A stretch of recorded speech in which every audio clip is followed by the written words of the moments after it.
We're done! I'm divorcing you to marry my boss's daughter! What? After 5 years? How could you? Take the money. It's over. You can't be serious. I am. Goodbye. Wait, you're the boss?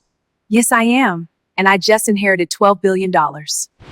12 billion? Oh my God. We're in this together now.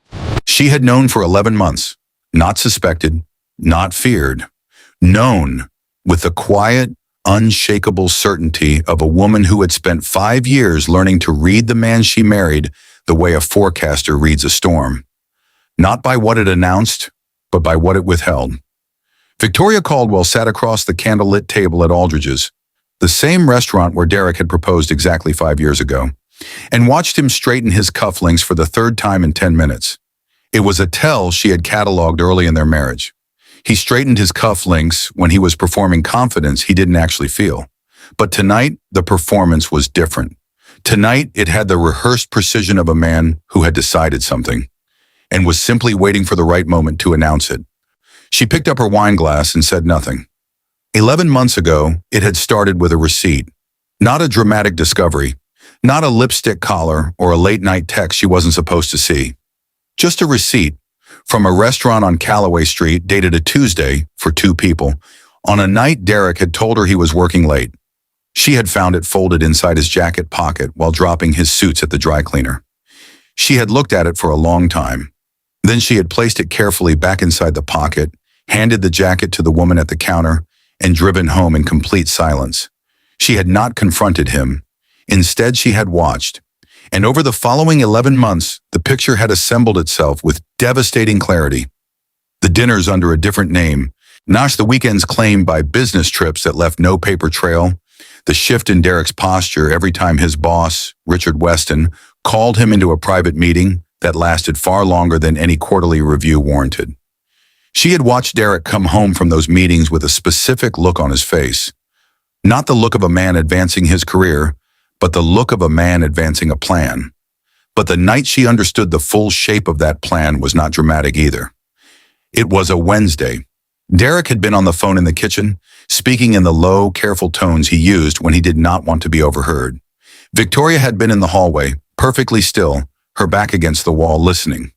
After the anniversary, he had said, it needs to happen before the Weston merger announcement.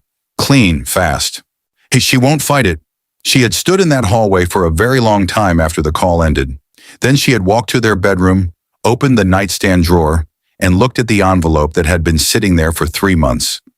The one bearing the seal of Hargrove and Associates, the estate law firm she had been avoiding since the day her grandmother's attorney had placed it in her hands with the words, "Your grandmother wanted you to have time before you read this."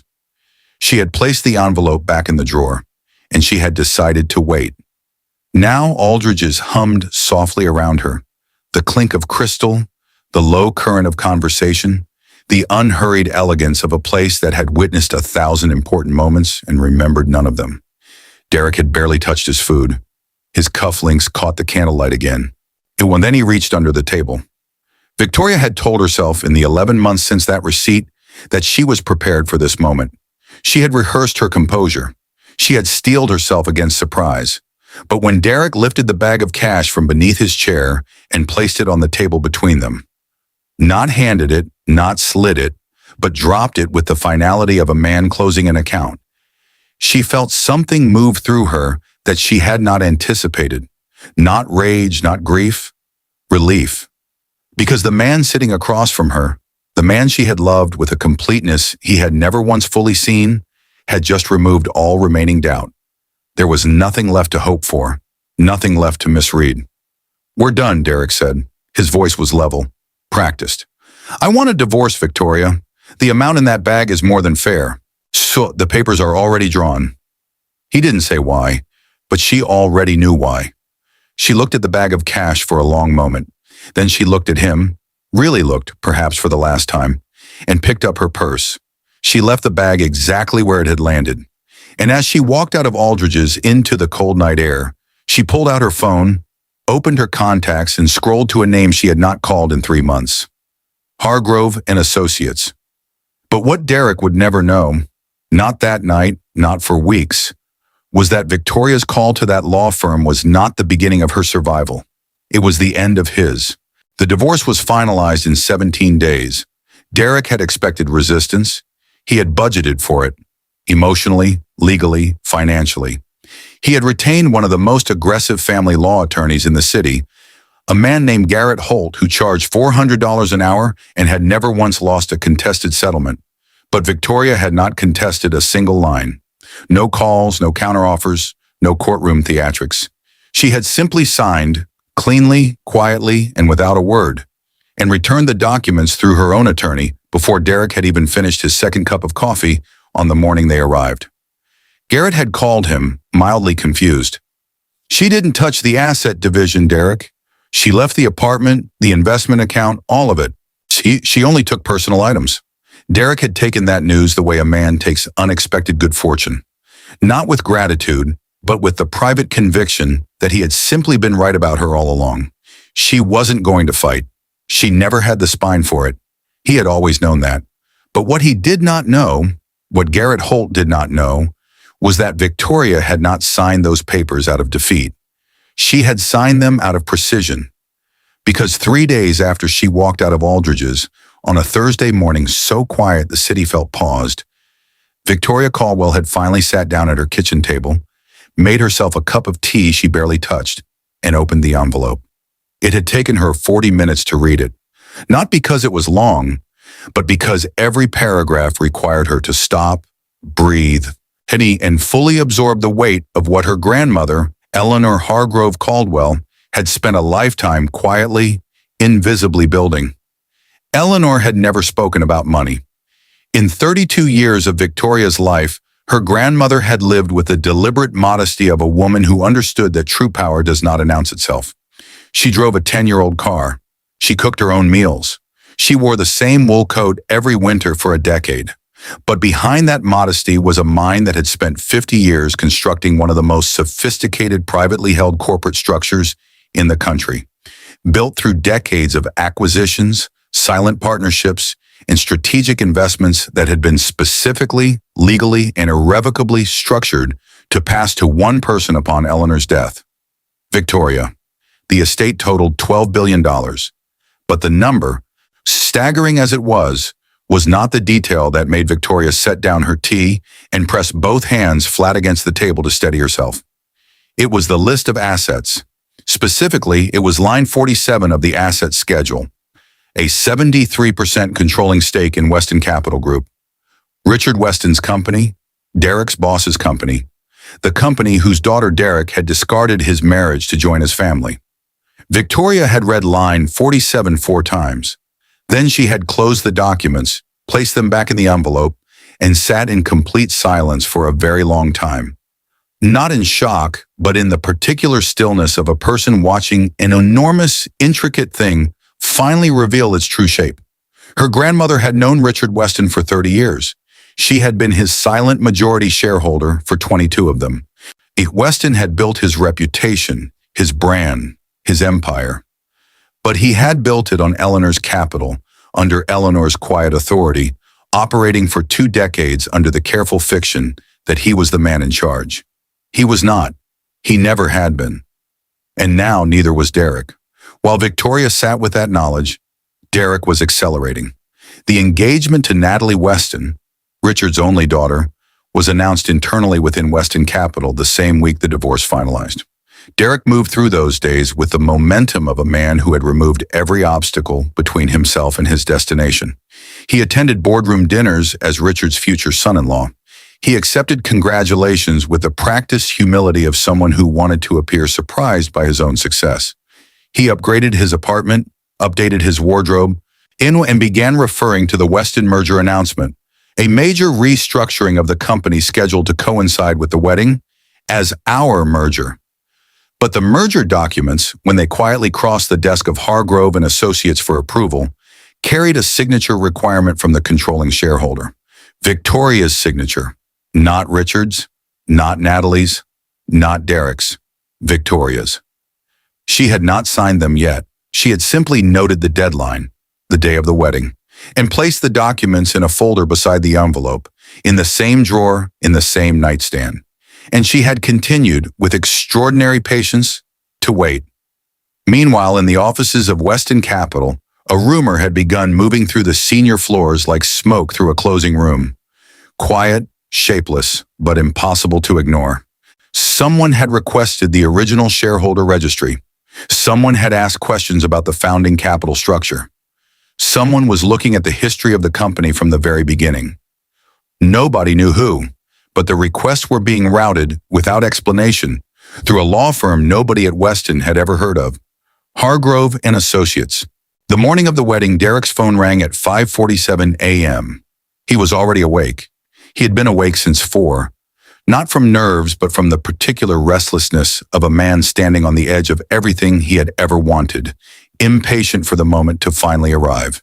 He was dressed by 5, cufflinks in by 5:15. He had stood at his floor-to-ceiling apartment window, the one he had upgraded specifically because it faced the Weston Capitol building, and looked out at the city with the quiet satisfaction of a man who believed, completely and without reservation, that he had won. Then his phone rang. It was Garrett Holt, his attorney, calling at 5:47 on a Saturday morning, which meant it was not a social call. Derrick.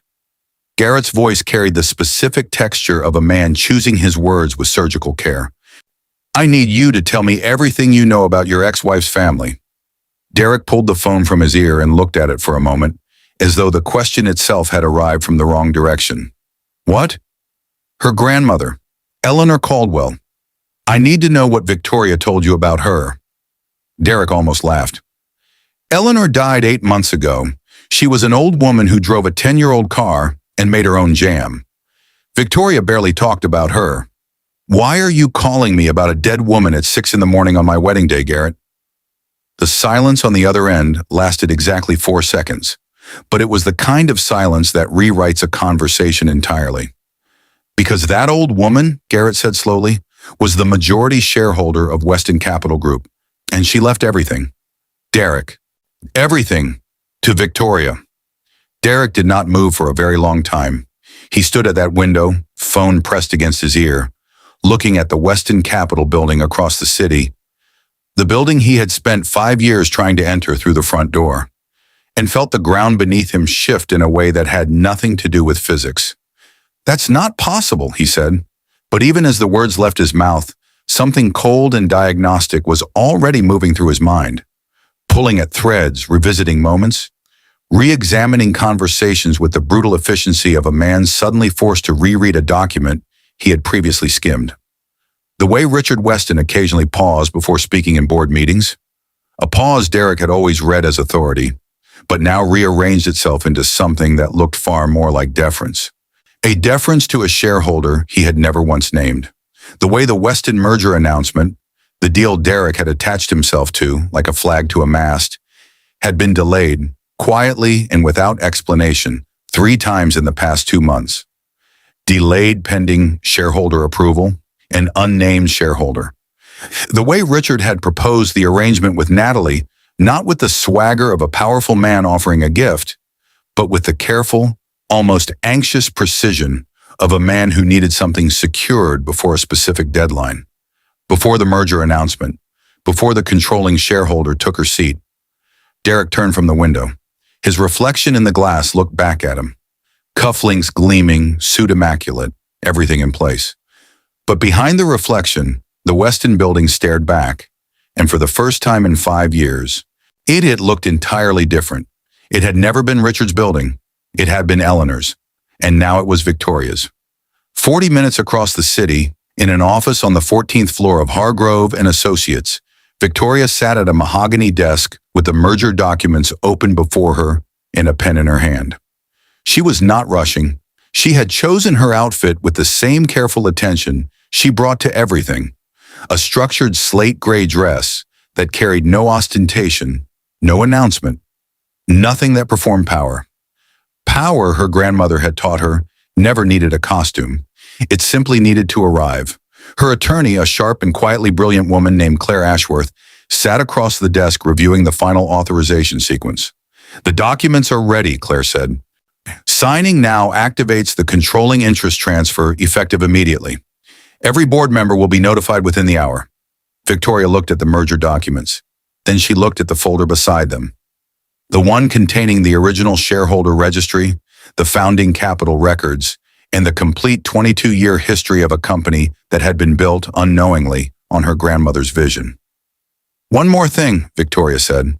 She reached into her bag and removed a single sealed envelope. She placed it on the desk beside the documents. "This gets hand-delivered to Richard Weston at the venue.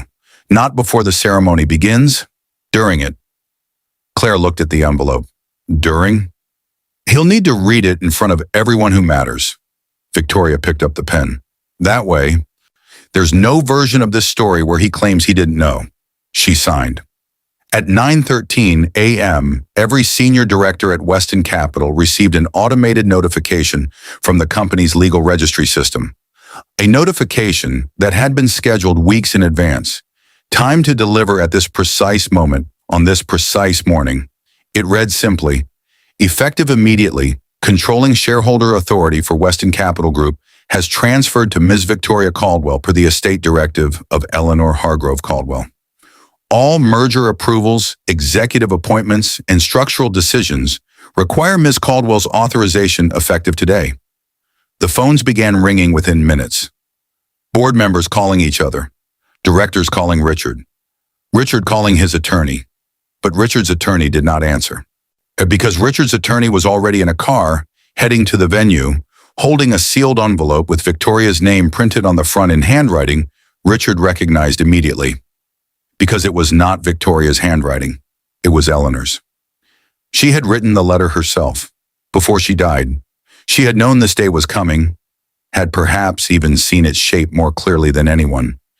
And she had written to Richard Weston one final time, in the steady hand of a woman who had spent 50 years building something and had spent her last months making absolutely certain it would land exactly where she intended. Derrick arrived at the venue at 10 o'clock, his jaw tight, his phone burning in his pocket with calls he had not yet found the words to return. But the venue was already transformed, and not in the way he had planned. The venue had been built for celebration, 12-foot floral arrangements, ivory draping that caught the morning light like something consecrated, 400 seats filled with the most influential names in the city, board members, senior directors, financial journalists, and the carefully curated social architecture of a man who had spent decades ensuring that every room he walked into confirmed his importance. But the room Derrick walked into at 10 o'clock on his wedding morning felt nothing like a celebration. It felt like a hearing. He could not immediately identify why. The flowers were still there. The guests were still seated. The string quartet was still playing in the corner with practiced serenity. But something beneath the surface of the room had shifted. A current running under the elegance, invisible but undeniable. The way pressure changes in the air before a storm announces itself.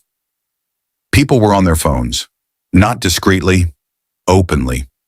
Senior directors who had never acknowledged Derrick in 5 years of shared elevator rides were standing in clusters near the entrance, speaking in low, urgent tones, their eyes moving toward the doors with an attention that had nothing to do with waiting for a bride. Derrick found Richard Weston near the front of the hall. Richard was a tall man, broad-shouldered, silver-haired, built by decades of boardrooms into the physical shape of authority. But when Derrick reached him and saw his face, the authority was gone. What remained in its place was something Derrick had never seen on Richard Weston in 5 years of working for him. Something that looked unmistakably like fear. "Richard," Derrick kept his voice low. "What is happening?" Richard looked at him, but before he could speak, a door at the side of the hall opened, and a courier in a dark jacket entered, moving with the quiet directness of someone who had been told exactly where to go. He crossed the room, handed Richard a sealed envelope, and left without a word. Richard looked at the envelope for a long moment. Then he looked at Derrick, and in that look was something that closed a door between them permanently. Not anger, not accusation, but the hollow, exhausted expression of a man who had just understood something he could no longer unknow. "She told me you didn't know," Richard said quietly. "I'm choosing to believe her." He opened the envelope. The room found its silence the way rooms do when something irreversible begins. Not all at once, but in a wave. In one conversation stopping, and then the next. until 400 people were sitting in a quiet so complete that the rustle of Richard Weston unfolding a single page of handwritten stationery was audible from the back row. He read it once to himself. Then, with the deliberate composure of a man honoring a final request from someone he had spent 50 years underestimating and 30 years fearing, he read it aloud.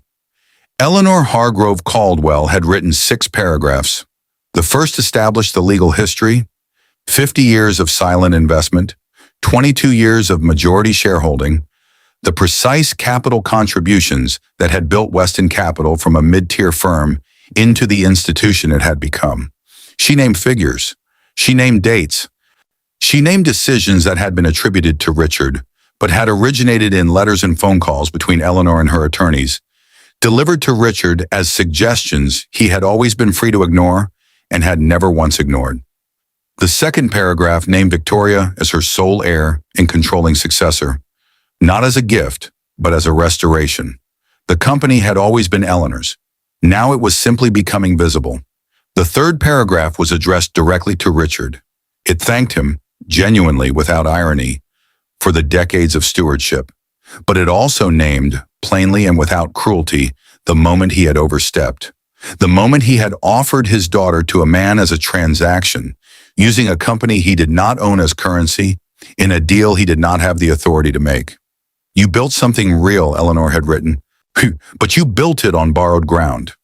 My granddaughter is not a correction to your legacy, Richard. She is its completion. The fourth, fifth, and sixth paragraphs were not read aloud. They were addressed to Victoria, and Richard folded them carefully and held them without opening them further, because Eleanor had written on the outside of those pages, in the same steady hand, for her eyes only, when she is ready. The doors at the back of the hall opened, not dramatically, not with announcement. They simply opened, and Victoria Caldwell walked in. She wore the slate gray dress, no jewelry except the single pearl earrings her grandmother had given her on her 21st birthday. She carried nothing. She needed nothing. The room rose, not all at once, but in the same wave as the silence had fallen, one person and then the next, until 400 people were standing, and the only person still seated was Derrick.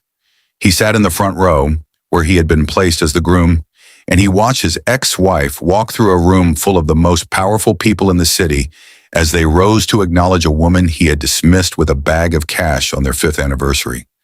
And he felt something move through him that had no clean name. It was not jealousy. It was not rage. It was the specific, irreversible devastation of a man who had held something extraordinary in his hands for 5 years, decided it was ordinary and thrown it away, and was now watching in real time as the rest of the world corrected his assessment. Victoria reached the front of the room. She did not look at Derrick. Well, not from cruelty, but because she had already said everything she needed to say to him on the night she left a bag of cash on a restaurant table and walked out into the cold without looking back. She turned to face the room, and when she spoke, her voice carried the unhurried certainty of a woman who had been waiting a very long time to simply be seen. My grandmother spent 50 years building something she believed in, Victoria said. She built it quietly, because she understood that the most enduring things are rarely the loudest ones. She paused. I intend to honor that. She turned to Claire Ashworth, who stepped forward with a single document. The final merger authorization, already signed, now requiring only the official board witness to complete the transfer of authority. It was witnessed in silence. Yarn, and when the pen lifted from the page, Weston Capital Group, its history, its future, and every floor of the building Derrick had spent 5 years staring at from his window, belonged fully and formally to Victoria Caldwell. Derrick left the venue before noon, not escorted, not confronted. He simply stood, straightened his cufflinks one final time, and walked out through a side door into the sharp morning air, where no one was waiting and nothing was watching. Natalie Weston did not follow him. She had known her father's arrangement for what it was, a transaction, and she had accepted it with the weary pragmatism of a woman who had spent her life inside her father's calculations. But she had also spent the morning watching Victoria Caldwell walk into a room and change it permanently. And something in that watching had quietly, irrevocably shifted something in her. She did not follow Derrick. She sat down beside her father, took his hand, and they read Eleanor's remaining 3 paragraphs together in silence. Victoria stood at the window of the venue's private room afterward. The same deliberate stillness she had carried through 11 months of knowing, 3 months of waiting, and 17 days of a divorce she had signed with the precision of a woman who understood exactly what she was freeing herself toward. Claire entered quietly. "The board has confirmed. Transition is complete," Victoria nodded. "And the envelope?" Claire asked. "Eleanor's last 3 paragraphs. Do you want me to—" "I'll read them tonight," Victoria said, "when it's quiet." She looked out the window at the same city she had driven through in silence 11 months ago. Holding a dry cleaning receipt and making a decision that most people would never have had the patience or the courage to make. She had not planned Derrick's destruction. She had simply refused to prevent his self-destruction, and had spent 11 months making absolutely certain that when it came, she would be standing on solid ground. Her grandmother had taught her that. The most powerful thing a woman can do, Eleanor had once told her over tea in a modest kitchen that concealed a $12 billion empire, is know exactly who she is, before the world decides it's time to announce it. Victoria picked up her phone. She had 17 missed calls. Board members, journalists, attorneys, industry names she recognized, and several she didn't yet. The city was already moving toward her, recalibrating, reorienting around a new center of gravity. Because she set the phone face down. She would return every call. She would lead with the same quiet authority her grandmother had carried for 50 years. She would build and steward and honor the things she had inherited. Not just the money, not just the company, but the principle behind it, that dignity, patience, and an unshakable knowledge of your own worth are not soft virtues. They are the most devastating forces in any room. She picked up her grandmother's final envelope. She did not open it yet, but she held it the way Eleanor had always held her most important things. Not tightly, not desperately, but with the steady, unhurried grip of a woman who already knew that whatever was inside would arrive at exactly the right time. It always did. Dignity is not what you demand. It is what you demonstrate, consistently, quietly, and with the unshakable patience of someone who knows that truth does not need to be rushed. It simply needs to arrive, and it always does. 6 months after the wedding that never happened, Derrick Calloway sat in a mid-level office on the 29th floor of a financial consulting firm across town. 3 buildings and an entire world away from the Westin Capitol Tower he had spent 5 years staring at like a destination. The office was decent. The salary was reasonable. The view faced a parking structure. He had not been fired from Westin Capitol. That was the detail people always assumed. That Victoria had swept in and dismantled him with the precision she had applied to everything else. But she had not. She had done something that took him far longer to understand. And that, when he finally did understand it, sat heavier than any termination letter ever could have. She had simply done nothing. No call, no instruction, no intervention of any kind. She had walked into Westin Capitol as its controlling authority, restructured the senior leadership with Claire Ashworth's guidance, redirected the merger toward a framework that honored the company's founding vision rather than Richard's expansionist ambitions. And she had left Derrick's position entirely, quietly, and deliberately untouched.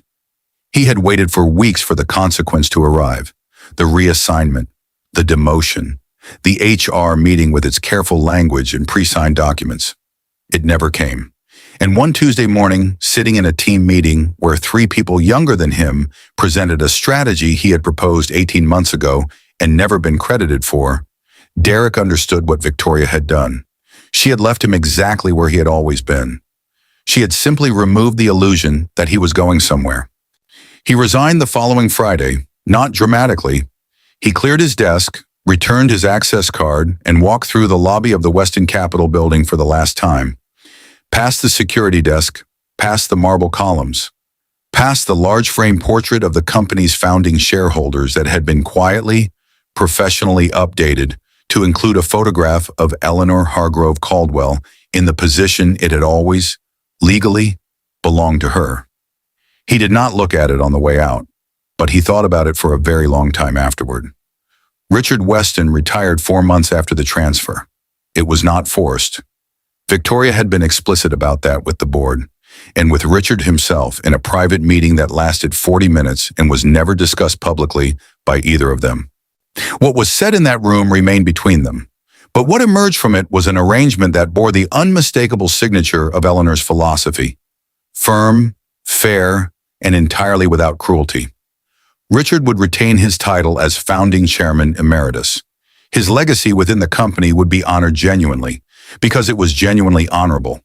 He had built something real, on borrowed ground, but he had built it with skill and with care. Victoria had acknowledged that without qualification. What he could not retain was authority he had never legitimately held. He accepted the arrangement with the dignity of a man who understood finally that the most graceful thing he could do was step aside for something larger than his own story. On his last day, he stopped by Victoria's office, Eleanor's old office. Were restored now to a warmth and simplicity that felt nothing like a corporate space and everything like a woman's considered expression of herself. And he placed something on her desk without a word. It was a photograph, black and white, taken sometime in the 1970s by the look of it. A young Eleanor Hargrove Caldwell standing outside a building that Victoria recognized, after a moment, as the original Weston Capital offices, back when they occupied a single floor of a building that no longer existed. Eleanor was not looking at the camera. She was looking at something just beyond the frame, with an expression Victoria had seen before, not on photographs, in mirrors. She framed it and hung it beside her desk, where she could see it every morning when she arrived.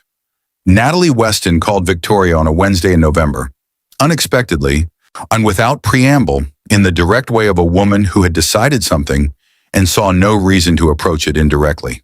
"I want to apologize," Natalie said, "not for my father's arrangement. That was his decision, not mine. But for not asking more questions about the man he chose. I should have known better."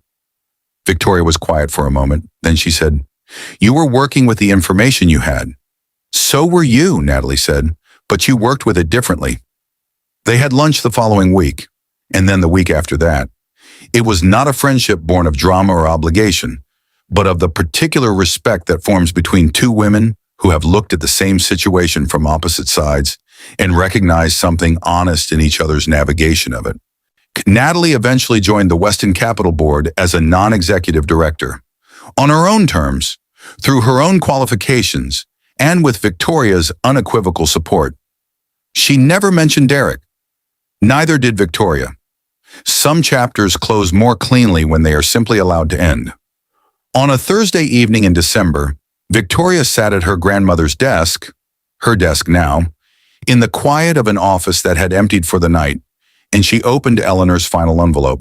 She had waited 6 months, not from fear, but because Eleanor had taught her that the most important things deserve to be received when you are truly ready for them, and Victoria had wanted to be standing on solid ground when she read her grandmother's last words. She was standing on solid ground now. The letter was 4 pages, handwritten in Eleanor's precise, unhurried script, the penmanship of a woman who had never once written anything carelessly.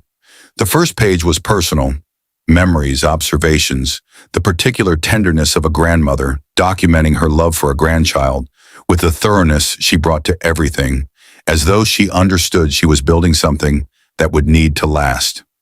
The second page was practical, specific notes about the company, about certain board relationships, about 2 investments Eleanor had made quietly in the final year of her life that would, she wrote with characteristic understatement, reveal their significance within the decade.